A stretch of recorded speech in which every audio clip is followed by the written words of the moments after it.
The next set of videos covers multi-purpose techniques. These are strategies that can be applied to a variety of situations, and the three that we'll present are bopping, singing in rehearsal, and slowing the tempo down. This will serve as a brief introduction to the three of them. Bopping is sometimes called ducting or tutting, and what it means is that we just perform the onset of a note. So if the passage sounds like this, da da da da, and then we bop it, bopping sounds like this, da da da da. Everything is played short, but the value of it still remains. So the note at the end that had 4 counts at first now just sounds like da, and then we rest through the remainder of the duration. Bop comes from the onomatopoeia effect that when we do this, it often sounds like bop, bop, bop, bop, bop, bop, bop, bop, bop. Dut or tut is another way of approaching it. Some people like that better because it imitates what wind players do when they create sound. You don't make a bop syllable or embouchure technique when you play a wind instrument. So dut or tut is also a good way of a good thing to call it.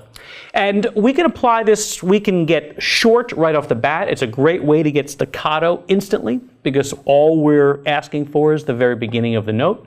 It's a great way to bring rhythmic issues into relief, attack problems, because that's all we're hearing is the attack.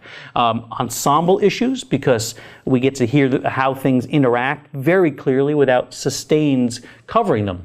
And speaking of sustains covering them, it's a great way to clarify texture, because we clear away all that stuff that we often say, sustained note softer, bring out the moving notes. So it brings counterpoint to the fore, and it helps bring out moving notes. It's a great technique. My ensembles know that I love it, and regularly we'll go through a passage, I'll stop and I'll say, let's bop that, and they know exactly what it means. It's one of my favorite techniques, as is singing.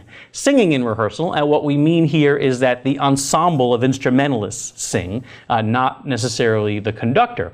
And the ensemble is modeling for themselves, and it takes advantage of the fact that we generally have better control over our voice than we do over our instruments. So we can use it to work on style and phrasing and intonation and balance, even to save chops. There's so many things that we can do with singing, and I regularly do it to the point that sometimes if I ask for a singing line, and we'll be talking to the cellos, and cellos, no, sing, and I really mean for them to be expressivo, sometimes they'll just start singing in the middle of the rehearsal because we use it so often, but it's a really powerful technique. The third technique in this set of videos is slowing the tempo down. And we know that technique from just practicing technique, that we don't know this, so let's slow it down so we can learn our notes and rhythms. But it's useful for more than just notes and rhythms. It's good for articulation. Slow it down so we can get a great quality, we can maximize the quality of articulation and evaluate it as we go.